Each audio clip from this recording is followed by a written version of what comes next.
The gunshot that shattered the afternoon silence sent Teresa Reeves diving behind the water trough outside the general store in Portland, Oregon, her heart hammering so hard she thought it might break through her ribs.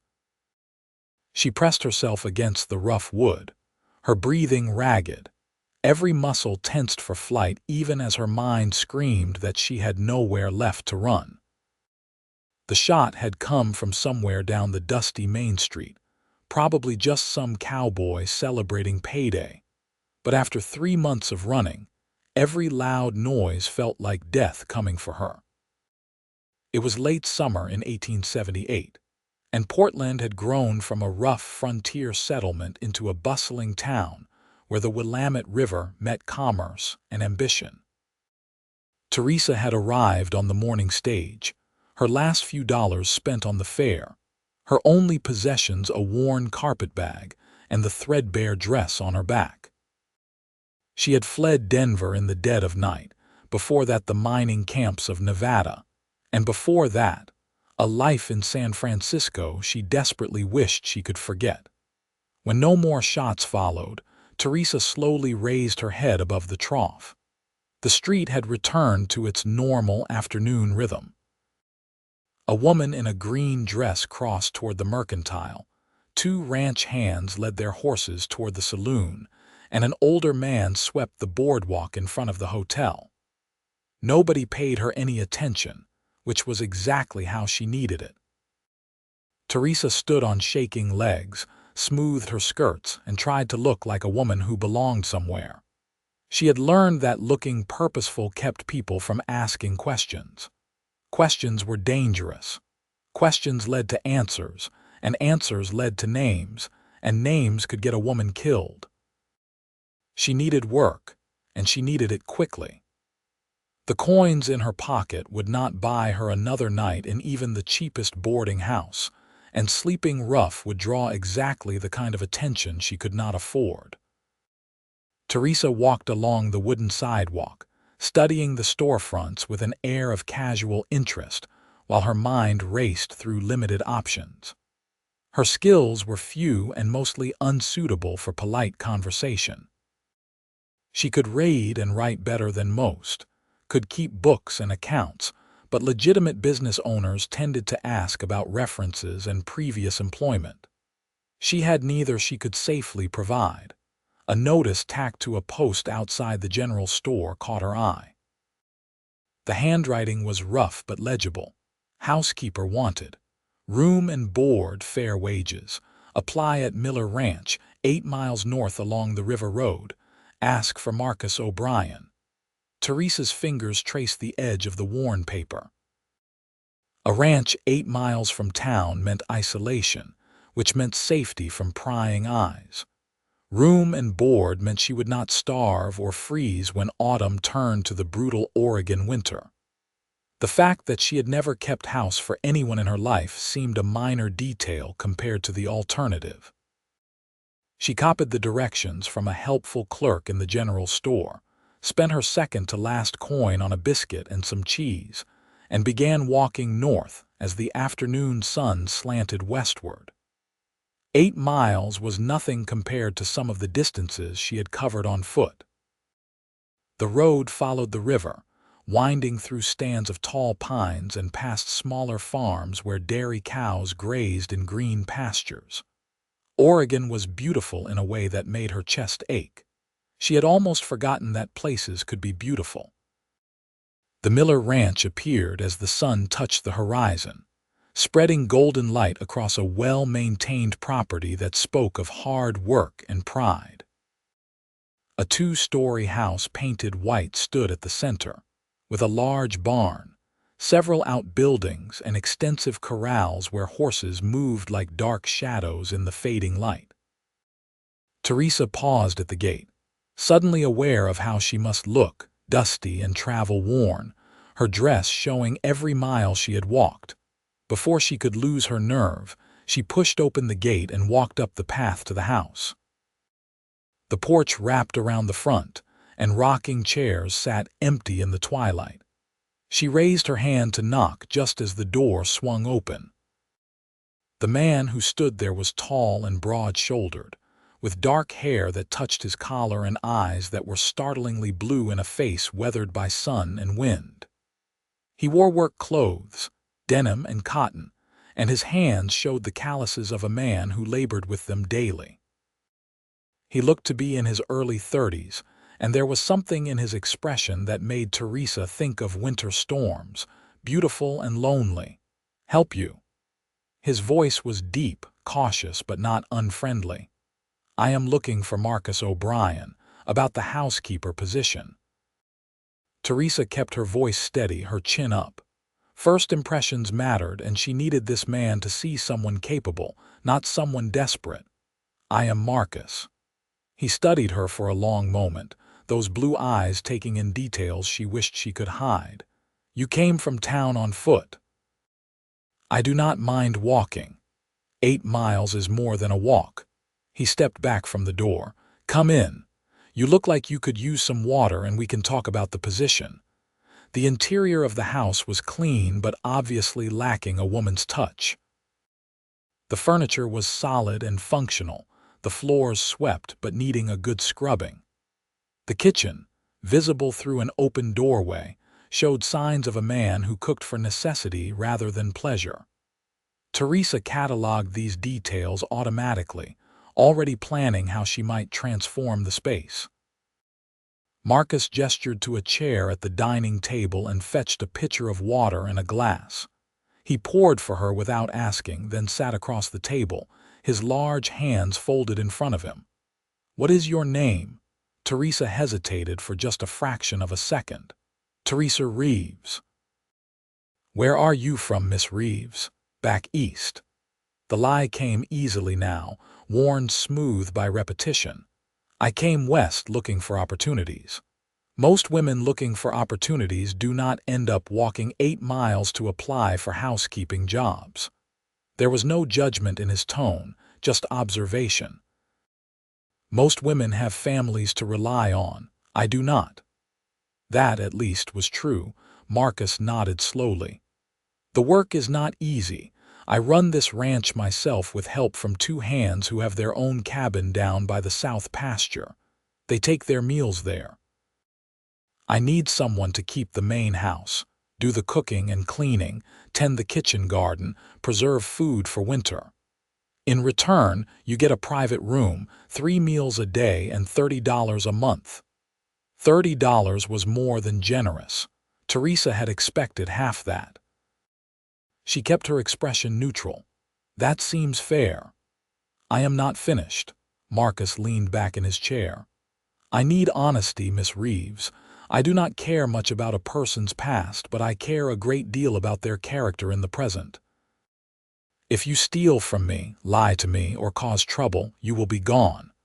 But if you do the work and keep your word, you will have a place here as long as you want it. Do we understand each other?" Teresa met his eyes, and something passed between them in that look. Understanding, perhaps, or recognition. Marcus O'Brien was a man who had also learned that the past could be a dangerous country. "We understand each other. When can you start?" "Tonight, if you need me to." A ghost of a smile touched his mouth. "Have you eaten?"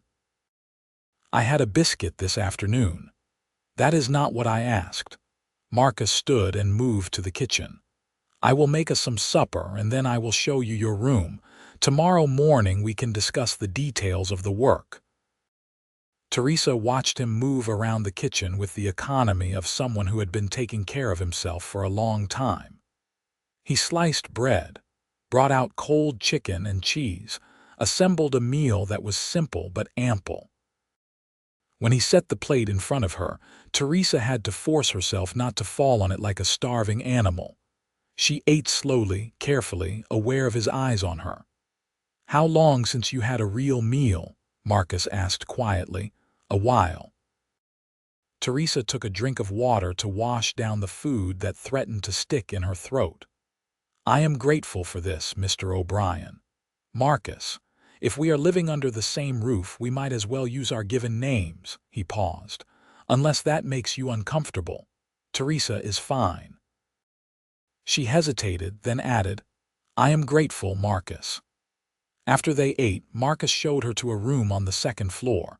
It was small but clean, with a bed covered in a quilt, a dresser, a washstand with a basin and pitcher, and a window that looked out over the darkening fields. To Teresa, who had spent the last 3 months sleeping in boarding house rooms that smelled of other people's desperation, it looked like a palace. "There are linens in the dresser, and the pump for water is out back of the house," Marcus said from the doorway. "I will wake you at dawn and we can go over everything then." "Thank you." Teresa set her carpetbag on the bed, her hands trembling slightly with relief and exhaustion. "For giving me a chance." Marcus studied her for a moment, his expression thoughtful. "We all need chances, Teresa. Sleep well." After he left, closing the door quietly behind him, Teresa sat on the edge of the bed and allowed herself a moment to feel the weight of the last 3 months slide from her shoulders. She was not safe, not really. She might never be safe again. But for tonight, she had a roof over her head and a door she could lock. It was more than she had dared hope for. She unpacked her few belongings, washed her face and hands in the basin, and lay down on the bed without bothering to undress. Sleep came quickly, pulling her under like a river current. Teresa woke to sunlight streaming through the window and the sound of roosters crowing in the yard. For a disoriented moment, she could not remember where she was. Then memory returned, and with it, a flutter of anxiety. She dressed quickly in her spare dress, which was hardly better than the one she had been wearing, and made her way downstairs. Marcus was already in the kitchen, drinking coffee and reading what looked like a letter. He looked up when she entered and gestured to the pot on the stove. "Coffee is hot. Help yourself." Teresa poured a cup and stood uncertainly, unsure of the protocol in this new arrangement. Marcus folded the letter and set it aside. "I thought we could start with a tour of the house and property, so you know what needs doing," he said. "Then I will leave you to it. I have fence repairs in the north pasture that will take most of the day." The house was larger than it had seemed the night before. In addition to the kitchen and dining area, there was a parlor with a fireplace, a study lined with books that surprised her, and a washroom that Marcus explained he had added just last year. Upstairs were 4 bedrooms, though only Marcus's, and now hers showed signs of use. "I bought this place 5 years ago," Marcus explained as they walked through the rooms. "The previous owner was heading back east after his wife died. He built it hoping to have a big family, but it never worked out that way." "You plan to have a big family?" Teresa asked, then immediately wished she had not. The question was too personal, too presumptuous, but Marcus did not seem offended. "I thought I might once. These days I am just focused on keeping the ranch running." He moved to the window that overlooked the yard. "The chickens need feeding every morning and the eggs collecting. There is a kitchen garden that has gotten away from me, but it could still produce for a few more months if someone tended it. The house needs a thorough cleaning, though I try to keep it from falling into complete chaos." "I can do all that," Teresa said with more confidence than she felt. Marcus showed her the root cellar, the smokehouse, the barn where supplies were kept. He introduced her to the chickens, the milk cow, and the barn cat that regarded her with suspicious yellow eyes. By the time they returned to the house, Teresa's head was spinning with information, but she was also feeling the first stirrings of something that might have been hope. "I will leave you to it," Marcus said, settling his hat on his head. "If you need anything, the ranch hands are Tom and William. Their cabin is about half a mile south. Just ring the bell on the porch if there is an emergency." After he left, riding a large bay horse toward the northern fields, Teresa stood in the kitchen and surveyed her new domain. The floor needed scrubbing, the windows washing, the shelves organizing. She found a bucket, soap, and rags in the washroom and set to work. The physical labor was soothing in its way. It kept her hands busy and her mind from wandering to dangerous places. She scrubbed the kitchen floor until her back ached, washed windows until they gleamed, organized the pantry with a meticulous attention that revealed her skill with numbers and systems. By the time the sun reached its zenith, the kitchen looked like a different room. Teresa made herself a simple lunch from bread and cheese, then ventured out to the chicken coop. The hens clucked and fussed as she gathered eggs, their warm weight familiar in her hands. She had done this before in another life, on her grandmother's farm in Illinois, before everything had gone wrong. The afternoon passed in a blur of activity. She tackled the parlor next, dusting and sweeping, beating the rugs outside until her arms trembled. She found linens in a chest upstairs, and made up the bed in Marcus's room with fresh sheets, trying not to feel like she was intruding on his privacy. When Marcus returned as the sun was setting, the house smelled of soap and lemon oil, and Teresa had a simple supper of fried chicken, biscuits, and green beans waiting on the table. He stopped in the doorway of the kitchen, taking in the transformation. "You have been busy. I hope it is acceptable." Teresa wiped her hands on her apron, suddenly nervous. "Acceptable?" Marcus removed his hat and hung it on the peg by the door. "Teresa, I have not seen this house look like this since I moved in. It is more than acceptable." They ate together in a silence that was surprisingly comfortable. Teresa found herself stealing glances at Marcus, noticing details she had missed in her desperation the night before. The way his hands, rough and scarred from work, held his fork with unexpected gentleness. The tired lines around his eyes that suggested he carried his own burdens. The way he ate her cooking with appreciation but without excessive praise, as if he understood that empty compliments would ring false. "Where did you learn to cook?" Marcus asked, breaking the quiet. "My grandmother. I lived with her for a while when I was young." Teresa kept her answer vague, not wanting to offer details that might trip her up later. "She taught you well." Marcus buttered a biscuit. "If you do not mind me saying, you do not seem like someone who has worked as a housekeeper before." Teresa's heart skipped. "What do I seem like?" "Someone educated, someone who has had opportunities." He met her eyes across the table. "Someone running from something." The directness of it took her breath away. Teresa set down her fork, her appetite suddenly gone. "I thought you did not care about the past." "I do not. I am just making an observation." Marcus's voice was gentle. "Whatever brought you here, Teresa, it is your business. But I want you to know that this ranch is safe. I do not allow trouble here, and I do not invite it either. If someone is looking for you, they will not find help from me." Teresa felt something crack open in her chest, a painful rush of relief mixed with fear. "Why would you do that for someone you just met?" "Because I know what it is like to need a fresh start." Marcus stood and carried his plate to the sink. "I came here 5 years ago with nothing but a horse and the money from selling everything I owned back in Missouri. I do not talk about why I left, and I do not expect you to explain yourself either. All I ask is that you are honest in your dealings here." "I will be," Teresa promised and meant it. The days fell into a pattern.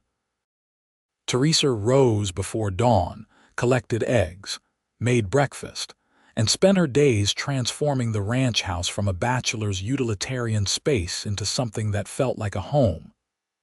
She tackled the neglected kitchen garden, coaxing late tomatoes and squash from plants that had been left to grow wild. She preserved and pickled, filling the root cellar with jars that gleamed like jewels in the dim light.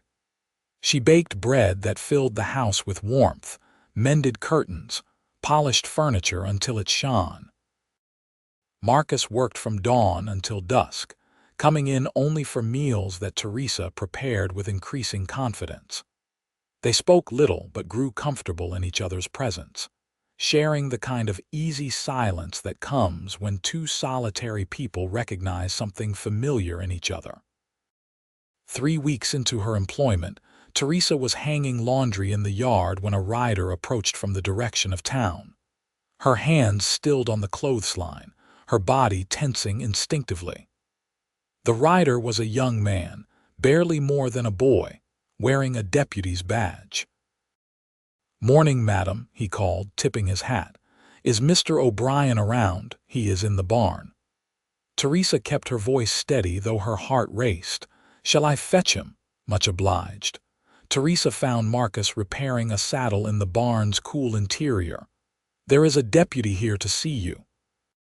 Something flickered in Marcus's eyes, concern perhaps, but he set down his work without comment and walked out to meet the visitor. Teresa returned to the laundry, but she kept her ears open. "Mr. O'Brien, sheriff asked me to ride out and let folks know we are looking for some men who robbed the bank over in Salem last week," the deputy was saying. "They might be heading this way. 3 men, armed and dangerous. Just wanted to make sure you keep an eye out." "I appreciate the warning," Marcus said. "I will make sure the place is locked up tight." "Much obliged. Your hands know too." "I will ride down and tell them this afternoon."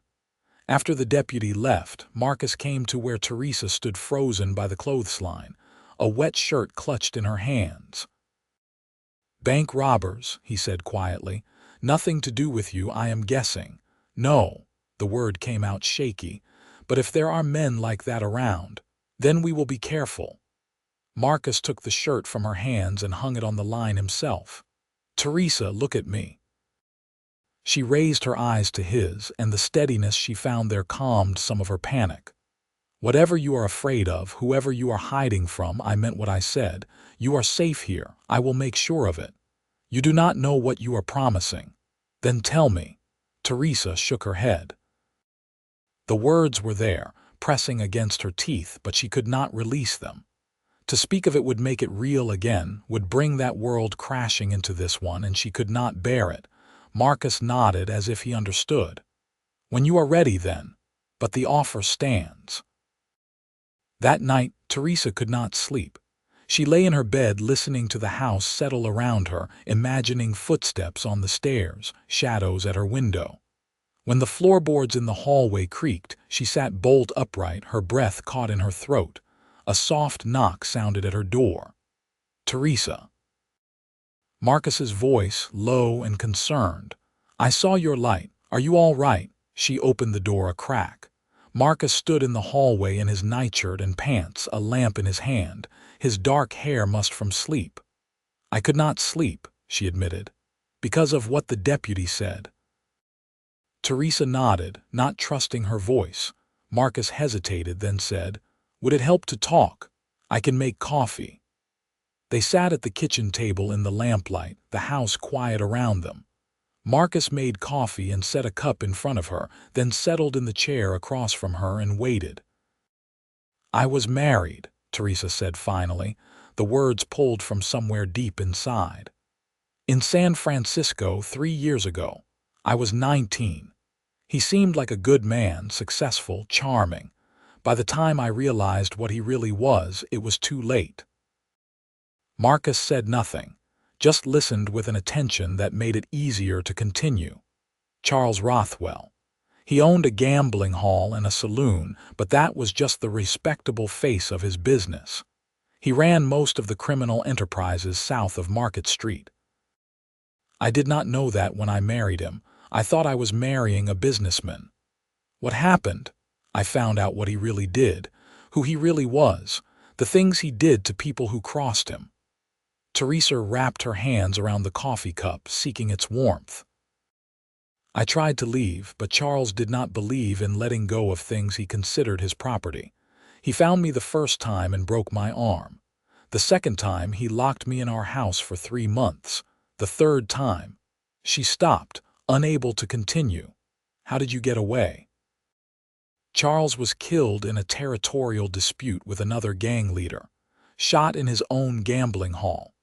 I waited until after the funeral, took what money I could find and ran. But his brother, Nathan, blamed me for Charles's death.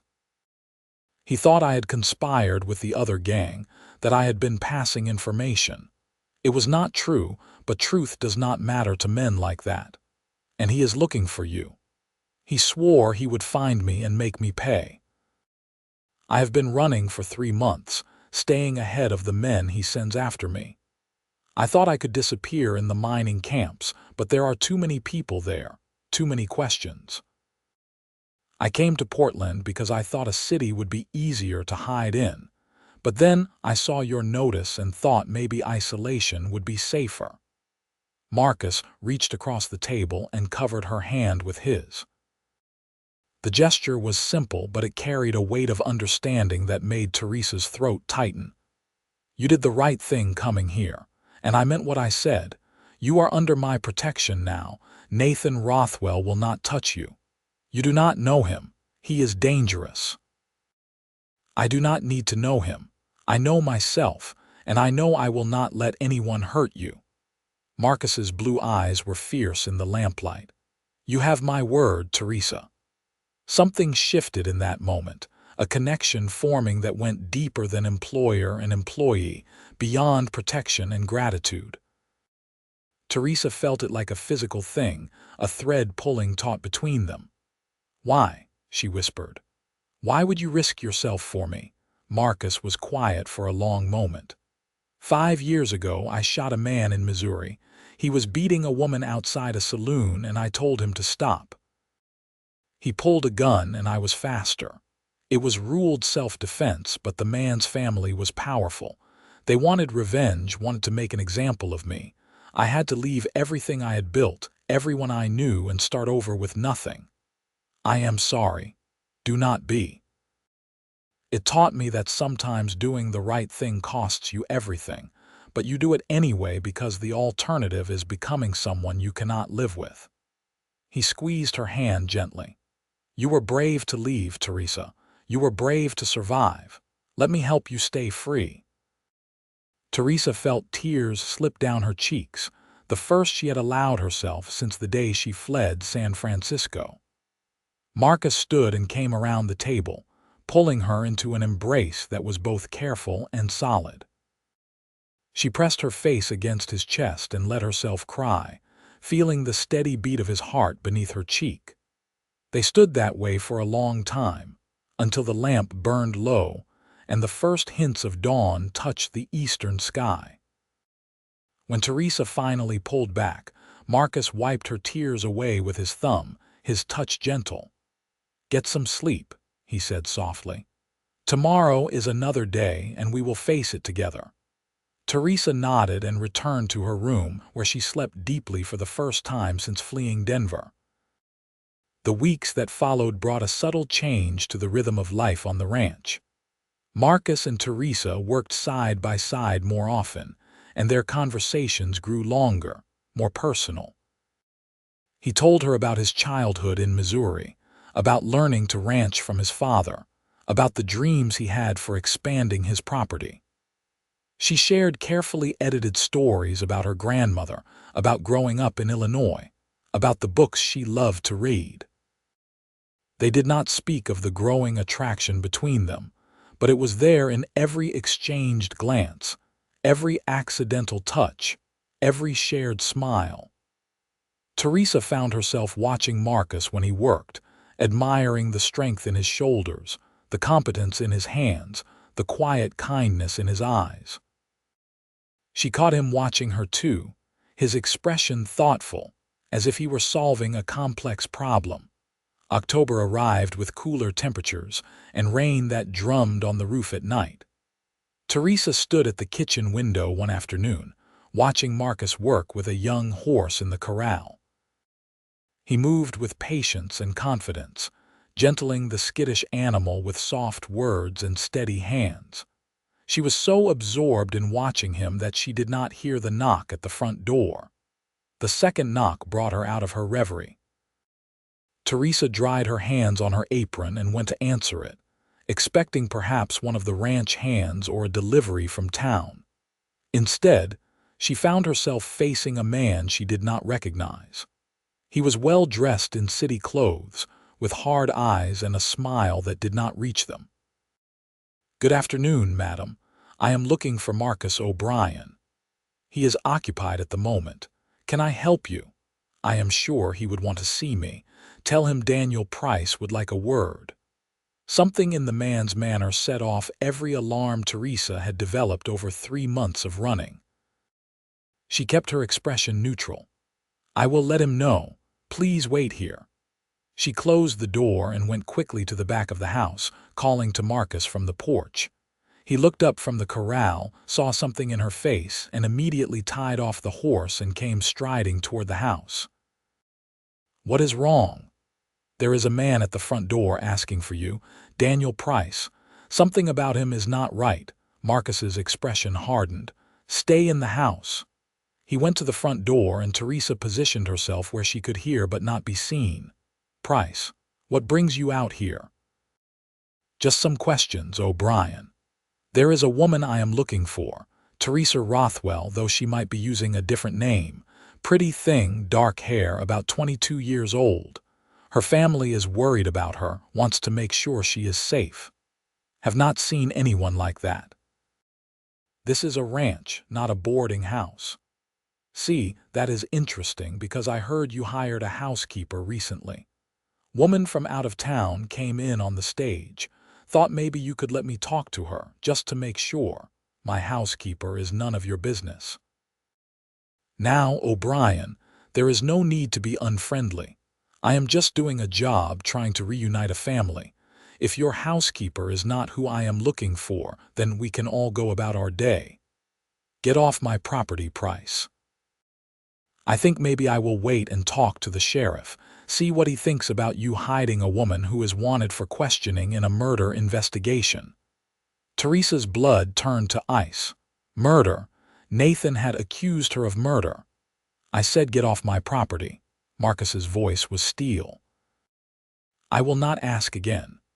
There was a long silence, then Price's voice, smooth and dangerous. "This is not over, O'Brien. That woman is coming back to San Francisco one way or another. You might want to think about whether protecting her is worth what it is going to cost you." Teresa heard footsteps retreating, then the sound of a horse being mounted and ridden away. Marcus came back inside, his face grim. "He knows," Teresa said, her voice shaking. "Nathan sent him. He knows I am here. Then we need to be prepared." Marcus went to the study and opened a cabinet, revealing 2 rifles and a shotgun. He checked each weapon methodically, loading them with practiced efficiency. "I am going to ride down and tell Tom and William to keep watch. I want you to stay in the house with the doors locked. If anyone approaches who is not me or the hands, you get the shotgun and you do not open the door." "Marcus, this is exactly what I was afraid of. I am bringing trouble to you." "You are not bringing anything. Nathan Rothwell and his men are bringing trouble, and we are going to be ready for it." Marcus cupped her face in his hands. "Teresa, listen to me. I am not going to let them take you, do you understand? I am not going to let them hurt you." "Why are you doing this?" The question came out as a whisper. "You could tell them I am not here, send me away, protect yourself." "Because I love you."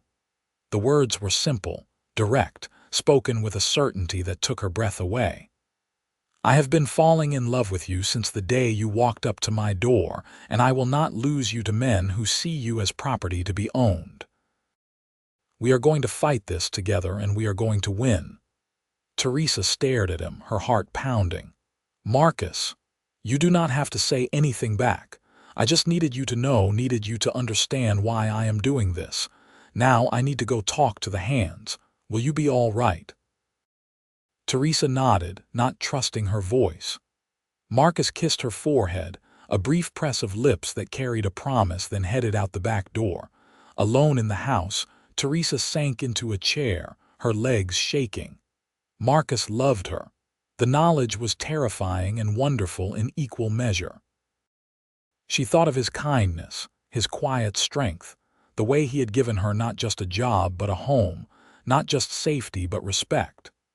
She thought of his hands on her face, his steady blue eyes, the warmth of his embrace that night in the kitchen.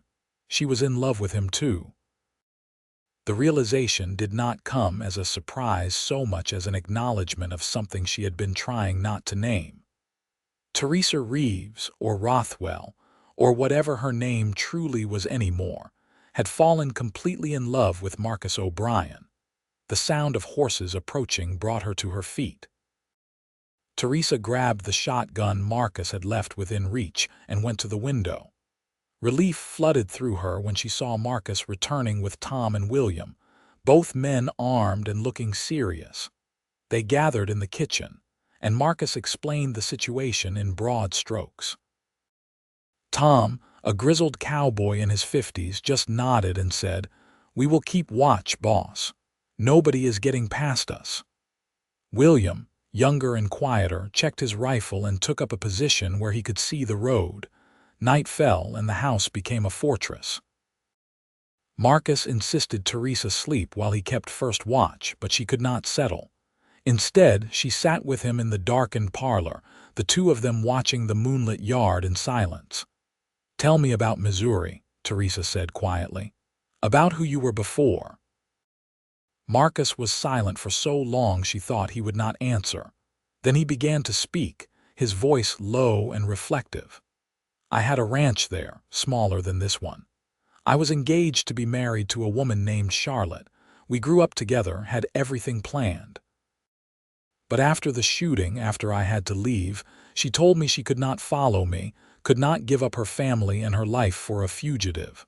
I do not blame her for it. What I was asking was too much. That must have hurt. It did. But it also taught me something. Love that is conditional, that depends on circumstances staying comfortable and safe, is not really love at all. Real love, the kind worth having, is the kind that stands when everything else falls apart." Teresa reached for his hand in the darkness. "Like staying to fight when it would be easier to walk away. Like trusting someone enough to let them see the parts of yourself you usually hide." Marcus laced his fingers through hers. "I meant what I said earlier, Teresa. I love you. Not because you are grateful, not because you need protection, but because you are brave and strong and kind. Because you make this house feel like a home. Because when I think about the future, I want you in it." "I love you too," Teresa said, the words feeling both momentous and natural. "I did not think I would ever be able to love anyone again, not after Charles. I did not think I was capable of trusting like that. But you are nothing like him. You are everything he was not." Marcus pulled her close, and Teresa rested her head on his shoulder, breathing in the scent of him, leather and soap and something uniquely Marcus. They sat that way through the hours of the night, keeping watch together, two people who had both been alone finding strength in each other. 3 days passed in tense watchfulness. Tom and William took turns patrolling the property and Marcus kept weapons close at hand. But no one came, and gradually the tension began to ease. Then, on the 4th night, William came running to the house just after dark, his face urgent. "Boss, there are 4 riders coming up the road from town. They are armed and they are not trying to hide it."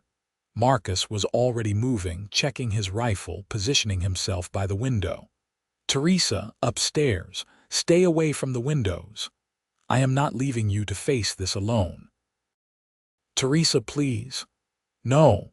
She picked up the shotgun with hands that were steadier than she expected. "They are coming for me. I am not going to hide while you risk your life." Marcus looked at her for a long moment, then nodded. "Stay behind me then, and if shooting starts, you get down." The riders stopped at the gate, visible in the light from the rising moon. One of them dismounted and walked toward the house, hands deliberately visible. It was Daniel Price. "O'Brien, we need to talk," he called out. "This does not have to get ugly. Just send out Teresa Rothwell and we will be on our way." "She is not going anywhere with you," Marcus shouted back. "Then you are obstructing justice. The woman is wanted for questioning in a murder. You are harboring a criminal." She is innocent, and we both know it. That is for a court to decide. Price's voice hardened. You have 1 minute to send her out, or we are coming in to get her. Marcus looked at Teresa, his expression fierce. Stay behind me. No matter what happens, stay behind me. The minute ticked by in silence. Then Price walked back to his horse, and all 4 men began advancing on the house. Stop right there, Marcus commanded, his rifle raised. This is private property and you are trespassing. Turn around and leave. We are taking the woman, O'Brien. Move aside. Not going to happen. Price's hand moved toward his gun, and everything happened at once. Tom fired a warning shot that kicked up dirt at the men's feet. William appeared from the side of the house, his rifle trained on the riders. The 4 men stopped, suddenly aware that they were outflanked. Seems like you might be outmatched here, Price, Marcus called out. Now, I am going to give you the same minute you gave me. Ride away and we will forget this happened, or stay and find out just how serious I am about protecting what is mine. Price's face twisted with anger, but he was a pragmatist. He had not counted on armed resistance, had expected to intimidate a lone rancher into surrendering the woman. Now, facing 3 rifles and a shotgun, the odds were not in his favor. This is not over, he said. Nathan Rothwell is not going to stop. Then you tell Nathan Rothwell that Teresa is not his property, not his wife, and not his concern. You tell him if he sends anyone else after her, they will not be riding back to San Francisco. You tell him to let it go and move on. Price remounted his horse, his movements stiff with suppressed rage.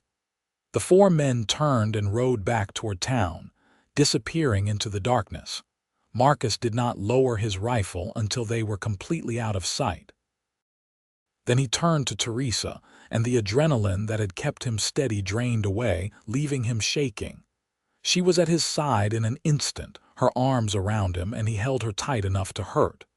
It is all right, she murmured against his chest. We are all right. Tom and William came to the porch, and Marcus shook both their hands. Could not have done that without you. I owe you. No, boss, we are even, Tom said with a gap-toothed grin. You took us on when nobody else would. We look out for our own. After the men returned to their patrol, Marcus and Teresa went back inside. The house felt different now. No longer a fortress under siege, but a home defended and held. Marcus set the rifle aside and pulled Teresa into his arms again, just holding her, feeling the reality of her solid and safe against him. I thought I might lose you, he said into her hair. You did not. You saved me. Teresa pulled back to look at him. You and Tom and William. You stood up to them for me. I would do it again in a heartbeat. Marcus cupped her face in his hands. I meant what I said out there. You are mine, Teresa. Not as property, not as something I own, but as someone I choose and who chooses me back. Tell me that is what you want too. It is what I want. It is all I want. Teresa stood on her toes and kissed him, a brief press of lips that carried all the emotion she could not put into words. Marcus deepened the kiss, pulling her closer, and Teresa felt something in her chest open up like a flower turning toward the sun. This was what love was supposed to feel like, she realized. Not possession or control, but partnership and respect. Not fear and walking on eggshells, but trust and safety. When they finally pulled apart, both breathing hard, Marcus rested his forehead against hers. Marry me, he said. I know it is soon, and I know you have reasons to be wary of marriage, but I am asking anyway. Marry me, Teresa. Let me give you a future that is nothing like your past. Let me love you the way you deserve to be loved. Teresa felt tears stream down her cheeks, but they were good tears, happy tears. Yes, yes, I will marry you. They held each other in the lamplight, 2 broken people who had found a way to be whole together. The next morning, Marcus rode into Portland and returned with the sheriff, a solid man named Grant who listened to Teresa's story with a grave expression. I will wire San Francisco. Let them know what is happening here, Sheriff Grant said. From what you have told me, there is no evidence of any crime on your part. Nathan Rothwell is using the law as a weapon, but that does not mean it will work. I will make sure the authorities know you are here under my protection and Mr. O'Brien's. Thank you, Sheriff. In the meantime, I suggest you two proceed with your wedding plans. A married woman has certain legal protections, and being Mrs. O'Brien rather than Teresa Rothwell might make it harder for Nathan to pursue his vendetta. They were married 2 weeks later in the small church in Portland, with Tom and William as witnesses, and a handful of townspeople who had befriended Marcus over the years. Teresa wore a simple blue dress that Marcus had bought for her in town, and she carried wildflowers that she had picked that morning from the meadow behind the house. When Marcus said his vows, his voice was steady and sure, and when he slipped the gold band onto her finger, Teresa felt the last chains of her past fall away. She was no longer Teresa Rothwell, tied to a dead man and hunted by his brother. She was Teresa O'Brien, wife to a rancher who loved her, woman with a future stretching bright before her. They returned to the ranch as husband and wife, and that night, in the room that had been Marcus's alone, Teresa learned what it meant to be loved by a good man. Marcus was gentle and patient, erasing the bad memories with tenderness, showing her that intimacy could be about connection and joy rather than power and possession. Afterward, lying in his arms with the moonlight streaming through the window, Teresa felt a peace she had not known was possible. "Thank you," she whispered. "For what?" "For giving me a future, for being the man you are." Marcus kissed the top of her head. "You gave me a future too, Teresa. This house was just a building before you came. Now it is a home. You made it that." Winter came to Oregon with rain and occasional snow, but the ranch house stayed warm.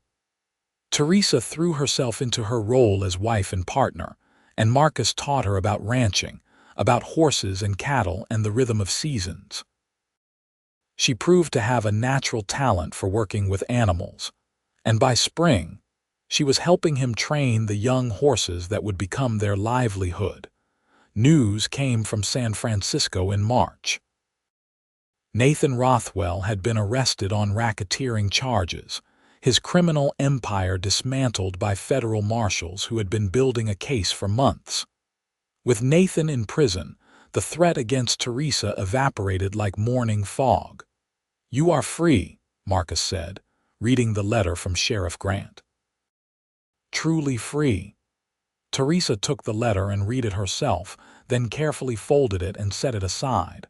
"I was free the day I married you. This just makes it official." That spring, Teresa discovered she was pregnant. The news filled her with equal parts joy and terror, memories of her grandmother's stories about women who died in childbirth, fear that something would go wrong. But Marcus was steady and sure, riding to town to fetch the doctor, making sure Teresa had everything she needed, treating her like she was made of glass. "I am not fragile," she protested one afternoon when he insisted she rest instead of helping with the garden. "I know you are not. But you are precious to me, and I am going to take care of you whether you think you need it or not." Marcus kissed her soundly. "Now, sit. Read your book. Let me handle the garden." Their son was born in November, just as the first snow fell. The birth was hard but not dangerous, and when the doctor placed the red-faced, squalling baby in Teresa's arms, she felt her heart expand to accommodate this new, overwhelming love. "What should we name him?" Marcus asked, his finger caught in the baby's tiny grip. "I was thinking maybe Matthew, after my grandfather," Teresa said. "Matthew Grant O'Brien. Perfect." Marcus proved to be a devoted father, taking to the role with the same steady competence he brought to everything else. He walked the floor with Matthew when the baby had colic, changed diapers without complaint, and looked at his son with an expression of such pure wonder that it made Teresa fall in love with him all over again. The years passed in a rhythm of seasons and growth. Tom retired and moved to town, and William took over as foreman, proving himself a capable manager. Marcus expanded the ranch, buying adjacent property and building up a herd of cattle to complement the horse breeding. Teresa kept the books, her head for numbers making her invaluable as a business partner. Matthew grew into a sturdy boy with his father's blue eyes and his mother's dark hair. When he was 3, Teresa gave birth to a daughter they named Sarah, and 2 years after that, another son they called Joseph. The house that had been built for a big family finally fulfilled its purpose, ringing with the sound of children's laughter. On their 10th anniversary, Marcus and Teresa stood on the porch of their home, watching their children play in the yard. The ranch had prospered beyond their early dreams, but more importantly, they had built a life together that was rooted in love and trust. "You ever think about the past?" Marcus asked, his arm around her waist. "Sometimes," Teresa admitted, "but not with pain anymore, just as something that happened to someone I used to be. That woman walked 8 miles because she saw a notice on a post and it was the best decision she ever made. I think about what my life would have been like if you had not come here. This house empty, me alone, no Matthew or Sarah or Joseph, no you." Marcus pulled her closer. "You are my greatest blessing, Teresa O'Brien. And you are mine, Marcus. You gave me everything when I had nothing. You gave me a home, a family, a future. We gave each other a future, together." They kissed as the sun set over the fields, 2 people who had found each other when they most needed to be found, who had built something lasting from the broken pieces of their pasts. The children grew, and with them, the ranch continued to thrive. Matthew showed an aptitude for working with horses like his mother, while Sarah had her father's steady patience and her mother's head for numbers. Joseph, the youngest, was the adventurous one, always exploring, always asking questions. When Matthew turned 18, he took over much of the daily operation of the ranch, allowing Marcus to slow down a bit. Marcus was in his 50s now, his dark hair streaked with silver, but he was still strong, still steady. Teresa, in her early 40s, had grown into herself in ways that the frightened woman who had arrived at the ranch could never have imagined. She was confident, capable, deeply loved and loving in return. They celebrated their 20th anniversary with a party that filled the house and spilled out into the yard. Friends from town, neighboring ranchers, people whose lives Marcus and Teresa had touched over the years all came to celebrate. William, now married himself with children, gave a toast about how the boss had found the perfect partner, and everyone raised their glasses in agreement. That night, after everyone had gone and the house was quiet, Marcus and Teresa walked out to the meadow behind the house, the same meadow where she had picked wildflowers for their wedding 2 decades before. 20 years, Teresa said, wonder in her voice. "Sometimes it feels like yesterday that I walked up to your door. Sometimes it feels like a lifetime ago." "Both are true."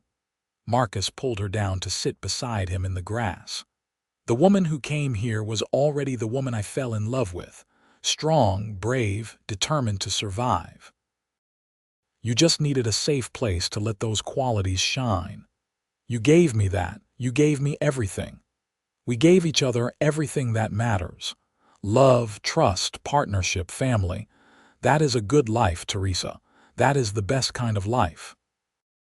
They sat in the meadow until the stars came out, their hands linked, their hearts full. Around them, the ranch slept peacefully, the horses in the barn, the cattle in the far pastures, their children safe in the house they had made a home. The years continued their steady march.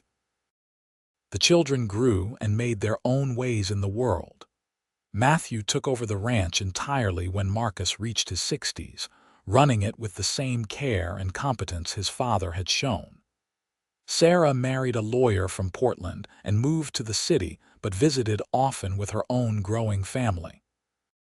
Joseph, true to his adventurous nature, became a surveyor, mapping the growing territories of the Northwest. Marcus and Teresa, now grandparents several times over, spent their days in the comfortable rhythms of long marriage. They still rose early, still shared coffee on the porch, still worked side by side in the garden. Their hair was gray now, their movements slower, but the love between them had only deepened with time. One spring morning, as they sat together watching the sun rise over the fields, Teresa said, "Do you remember the day you asked me to marry you? Every detail. You were wearing that yellow dress, and you had flour on your nose from making bread. You looked at me like you could not believe I was serious. I could not believe it. I could not believe that someone like you would want someone like me, with all my baggage and complications." Marcus took her hand, his grip still strong despite the years. "And I could not believe that someone as strong and beautiful as you would choose to stay with a lonely rancher in the middle of nowhere. Seems we were both selling ourselves short. We built a good life, the best life. No regrets, Teresa, not a single one." "No regrets," she agreed. They lived another decade in contentment, watching their grandchildren grow, taking joy in the simple pleasures of each day together. When Marcus passed peacefully in his sleep at 73, Teresa grieved deeply but without despair. They had been given 42 years together, 42 years of love and partnership that had transformed them both. Teresa lived another 5 years, surrounded by the family she and Marcus had built.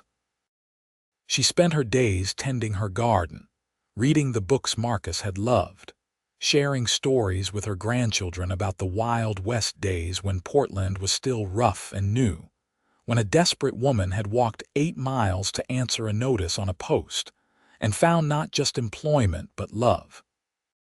She passed quietly one autumn afternoon, sitting in the rocking chair on the porch of the house that had sheltered her, loved her, and seen her transform from a terrified fugitive into a beloved matriarch. Her last thoughts were of Marcus, of his blue eyes and steady hands, of the way he had looked at her that first day and seen not a woman running from her past, but a woman worthy of a future. The ranch passed to Matthew, who ran it with the same dedication his father had shown, teaching his own children the lessons Marcus and Teresa had taught him. The story of how his parents met became family legend, told and retold around dinner tables and campfires. The story of a lonely rancher who found a woman hiding from her past and gave her a future. The story of how love, real love, could heal old wounds and build something lasting. The house still stands, white paint bright against the Oregon sky, sheltering new generations of the O'Brien family. And sometimes, on spring mornings when the light is just right, it almost seems like you can see 2 figures on the porch. A tall man with dark hair and blue eyes, and a woman with a smile that speaks of hard-won happiness, sitting together as the sun rises over the fields they loved, the life they built, the future they gave each other.